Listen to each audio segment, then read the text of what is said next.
All right, so these are the notes that we completed in class today in case you were absent. So if you want to go find page 207 from our workbook, those are the notes that we're going to work on right now or go over.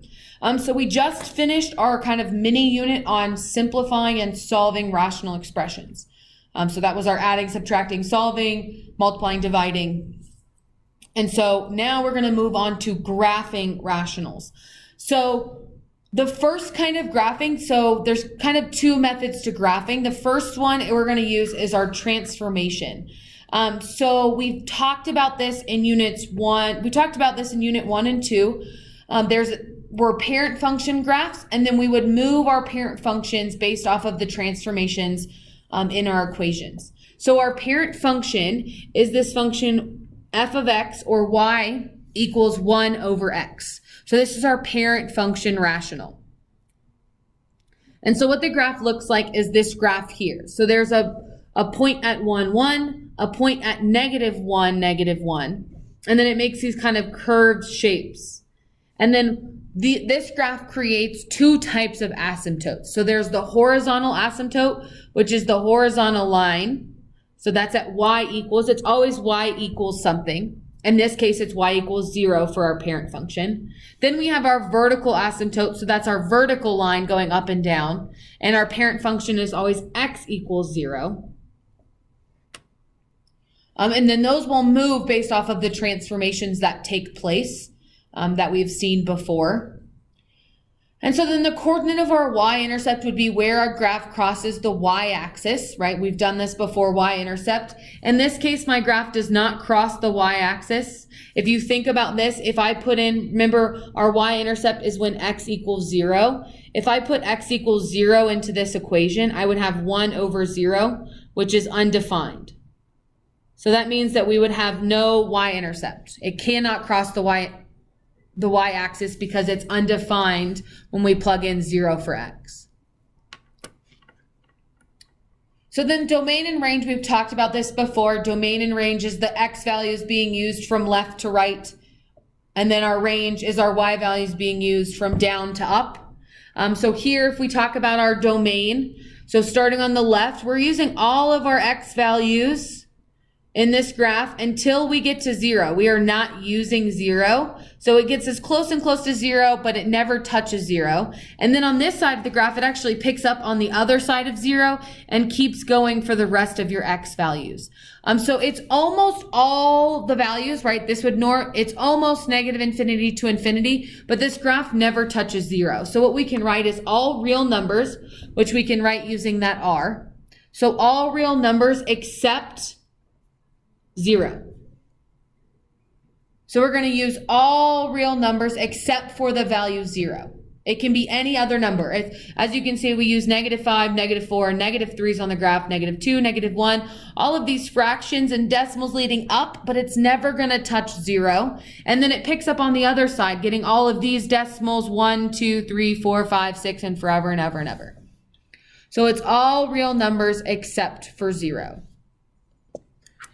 So then we can do the same thing for the range. Again, we're talking about our y values from down to up. So starting on our graph, we're going up, up, up for all of these y values. And we're getting so close to the y value 0, but we're never touching it. And then again, we're picking up on this side, the positive y values, and we're getting so close to 0, but not touching it. So it's all real numbers except for 0. So anywhere where your asymptotes are, so for instance, your domain comes from your vertical asymptote, wherever your vertical asymptote is, that cannot be included in your domain.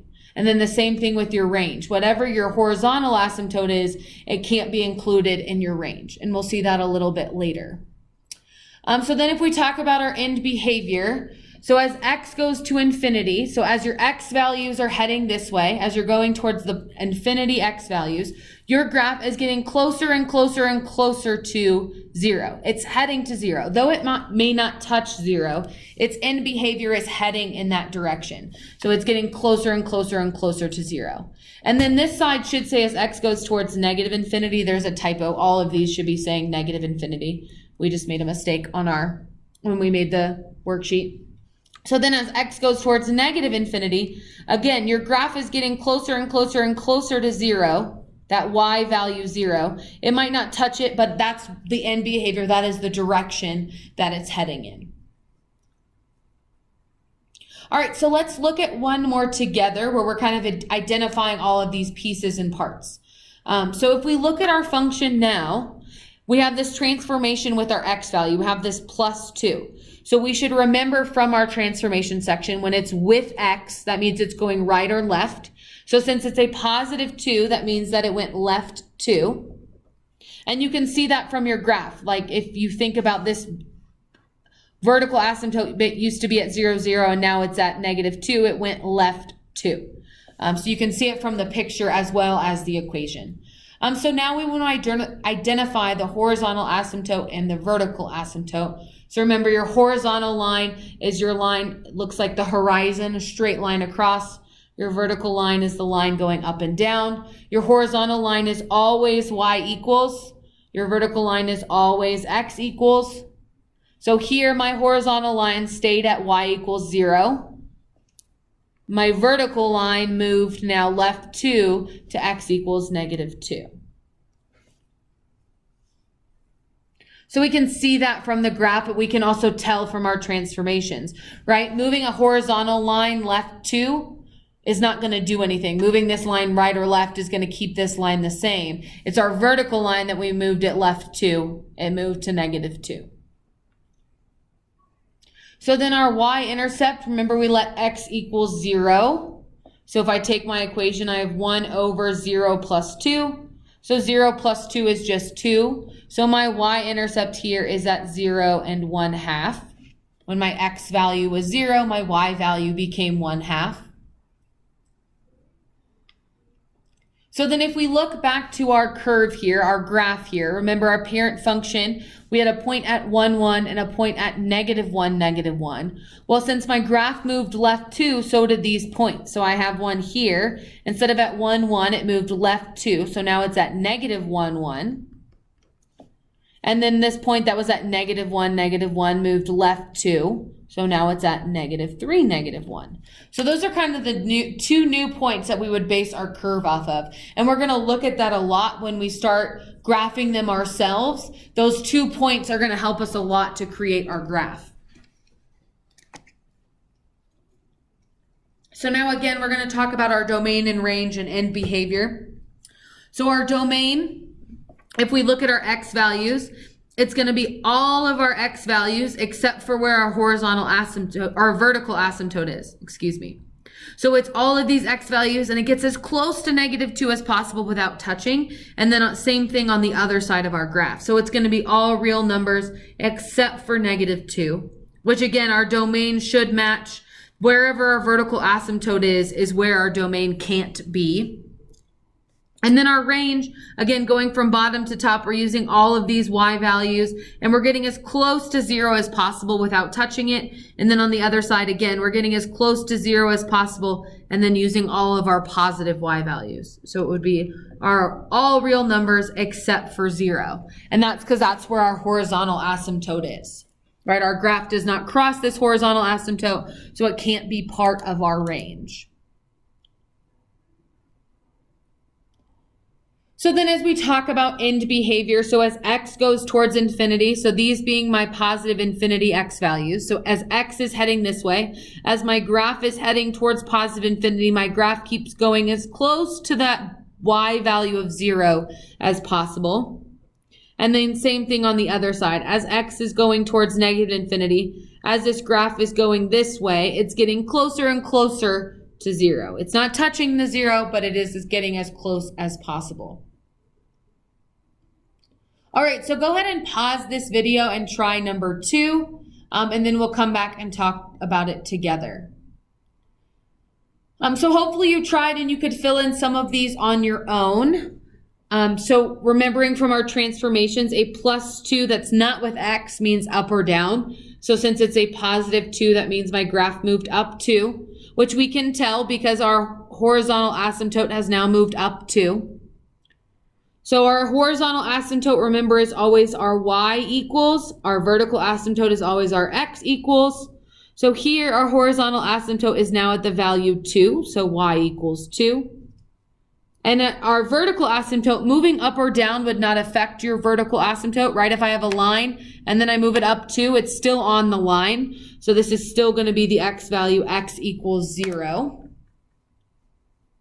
And remember, when you're writing those out, you always want to write x equals and y equals. It's an equation. You can't just write a number. So now when I'm looking for my y-intercept, if I make x equal 0, this gives me an undefined number, right? Anytime a 0 is in the denominator, so that means that there is no y-intercept. And you can see that from your graph, it's never touching the y-axis, so there can't be a y-intercept. So then if we think about the points on our curve, so remember we used to be at 1, 1, but we've moved up 2 now because of that transformation. So we're at 1, 3. And then we used to be at -1, -1. Those were our 2 base points. So now -1, -1 moved up 2 and is now at -1, +1. So those are the new points on our curve, right here and here.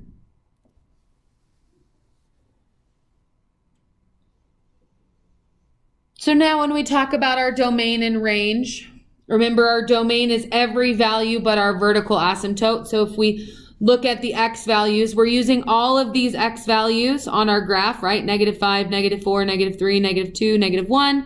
We're using all of these fractions except for that value of 0, right? We can't use 0 when we're thinking about these x values. None of my graph touches the point 0.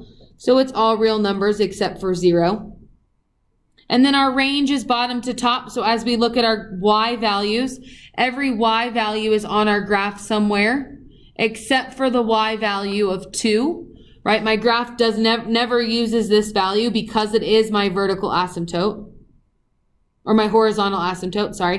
Because it is my horizontal asymptote, it cannot be part of my range. So it's all y values except for 2. And again, we'll make that -infinity. So now as we look at our domain and range, as x goes towards infinity, so as my x values are heading towards infinity, my y, it's heading towards what y value? So it's here, if we look here, as this graph keeps going towards positive infinity, it's getting closer and closer to the value 2, but never touching it. So my end behavior going towards positive infinity would be 2. And then the same thing on the other side. As I go towards negative infinity, as we look at the negative part of my graph, the negative x values are going this way. It's trying to get as close to 2 as possible, but never crossing it. So your end behavior always has to do with your horizontal asymptote and where that line is, because your graph is always trying to get as close to that line at its ends, but it just never touches it. So that will always be our end behavior.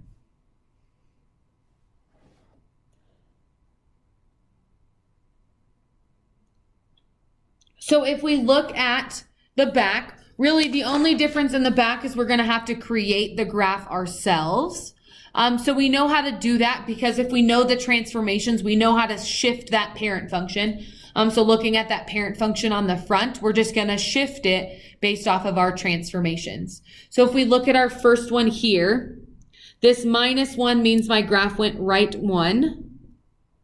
Right? It's with x, so it means that -1 means right 1. The -3 outside of x, or on the outside, would mean I moved down 3.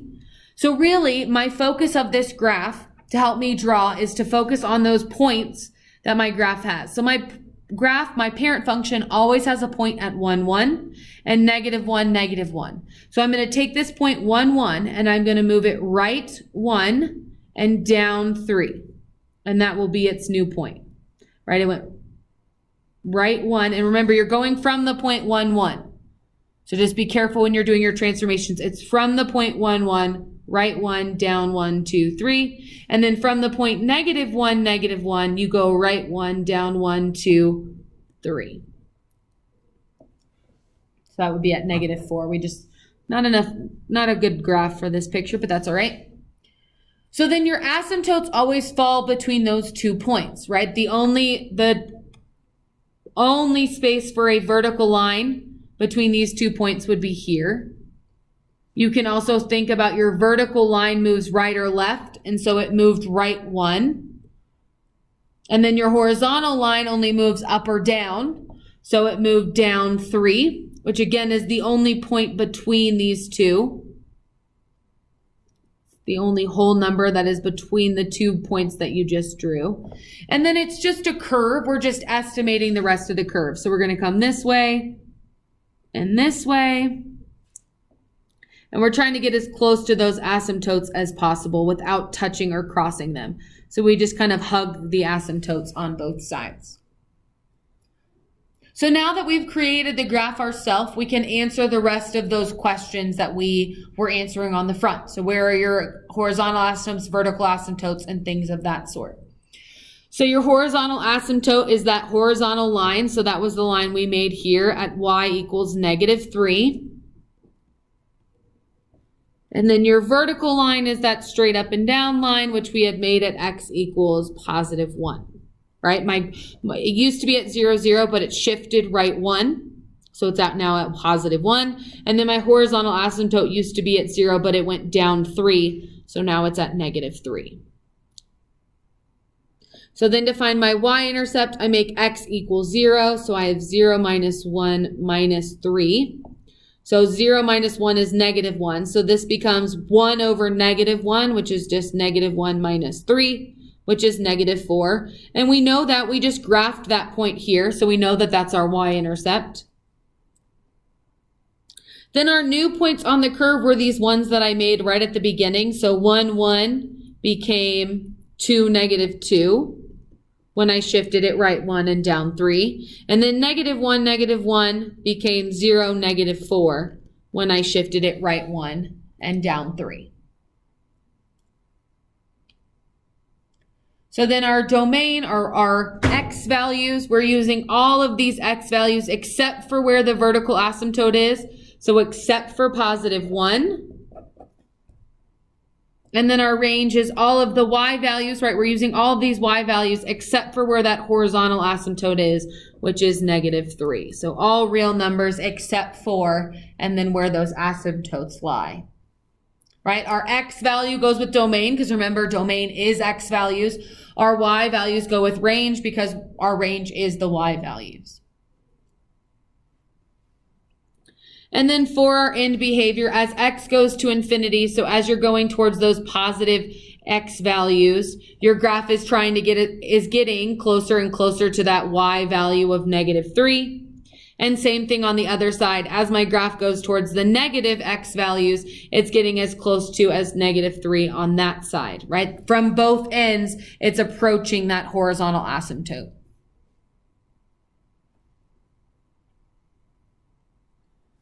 All right, if we try the next one together. So again, this +3 with the x value means my graph is going to move left 3. And then this +2 on the outside means my graph is going to move up 2. So again, the key points for a rational's parent function is 1, 1 and -1, -1. So I'm going to take my point 1, 1 and I'm going to move left 3, 1, 2, 3, up 2. And then I go to my point -1, -1 and I move left 3, up 2. So then remember your vertical asymptote, the up and down does not affect where the line is at, just the right and left. So this graph, though it moved up 2, is not going to make a difference. It will change when it moves left 3. So this vertical asymptote will move left 3. So now it's at x equals -3. And then my horizontal asymptote, right and left, don't really affect that line, but it did move up 2. So now instead of being at 0, 0, it's going to move up and be here. Or instead of being at y equals 0, it's going to move up 2 to be at y equals 2. And you should always have the 2 lines with your points right off of it because that was what our parent function looked like. And then you're just hugging your asymptotes. So you're drawing the graph to try to increasingly get closer to both asymptotes. So we filled in some information as we go. We can also fill in these new points that we drew, right? 1, 1 became -2, 3. and -1, -1 became -4, 1. So we could have filled those in as well. So then the last information to figure out is what is our y-intercept. So I'm going to make x equals 0. So I have 1 over 0 plus 3 plus 2. So then that gives me 1 over 3 plus 2, which I can just write as 2 1/3, right? My x value is 0. My y value is now 2 1/3. If you want to turn that into an improper fraction, that is 7/3, right? 2 times 3 is 6 plus 1 would give me 7/3. I will accept either of these, so don't feel like you have to turn it into an improper fraction. I am fine with when you add 2 and 1/3 together, you get 2 1/3. So then the domain is what is all of our x values. So we're using all of these x values except for the x value -3, right? If we look left to right, the only x value we didn't use is where that vertical asymptote is at -3. And then when we go bottom to top, we're using all of these y values except for where the horizontal asymptote was, which is at +2. So those asymptotes are really cutting off your domain and range. If you look at your x values, where you drew that dotted line is where it's going to be cut off. When you look at your range or look at your y values, where you drew that asymptote is where it gets cut off. And then for our end behavior, as x goes towards infinity, so as my graph is heading towards infinity, it's getting closer and closer to that asymptote of 2. And then as x goes towards -infinity, so as it continues on this way, it's getting closer and closer to 2 just from the bottom of that line. So in this case, your asymptotes are going in the same, they're both heading towards the same number. They're both trying to get as close to that asymptote as possible. All right, so go ahead and pause the video and try number 5 on your own, and then we'll come back and talk about it together. So hopefully you tried this and got a couple pieces on your own. Even if you didn't get all of them, I encourage you, if you haven't, pause the video and see how many of these pieces you can fill in on your own, so you know what other things or what you need to practice or go back and kind of refigure out. So I should have figured out from my transformations that this -2 meant I went right 2, and then the +4 on the outside meant I went up 4. So I would take my points, my 1, 1, and my -1, 1, and move those first. So 1, 1 moved right 2 and up 1, 2, 3, 4. So now it is at 3, 5. So I can fill that in.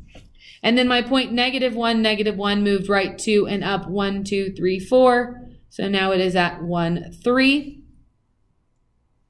So the first thing I do is move those 2 points that are given to me from my parent function. And then from there, my horizontal asymptote, right? If you think about it, y equals 0. The right and left doesn't matter, but it moved up 4. So now it's here, going through those 2 points at y equals 4. And then my vertical asymptote moved right 2. And then it's up or down didn't affect the graph. So now it's just here at x equals 2. And remember, your 2 asymptotes should always cross, leaving your 2 points on these sides. And so then we just sketch the rest of the curve, getting as close to our 2 asymptotes as possible.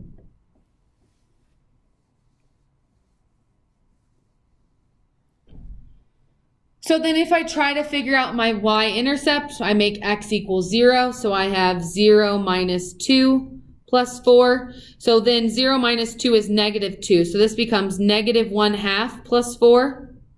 So a half less than 4 is 3 1/2. You could also write this, so 0, 3 1/2. You could also write it as, if you make this 8 over 2, 8 over 2 minus 1 over 2 would give you 7 over 2. You could also write it as 3.5 if the decimal version feels better for you. But you had half less than 4, so that would be 3 1/2. So then your domain, looking at these x values, you're using all of these x values, right? You can place all of these x values somewhere on the graph except for the x value 2. So all reals except for +2. And then for your y values, looking at all your y values, they're somewhere on your picture, right? That you can place them somewhere on your graph except for the y value 4. So all real numbers except 4. And then again, make that negative since that's a typo. As my x values become more positive, as they start working their way this way, they're trying to get to that y value of 4. It's getting closer and closer. And then the same thing from the other side of the line 4. My graph is getting closer and closer to the y value 4 as it goes this way. So hopefully this helped you, especially if you missed class. Your homework, you're going to have to go download the homework. It was not in the workbook, so it's a worksheet that we put on Schoology, but hopefully this will help you complete your homework.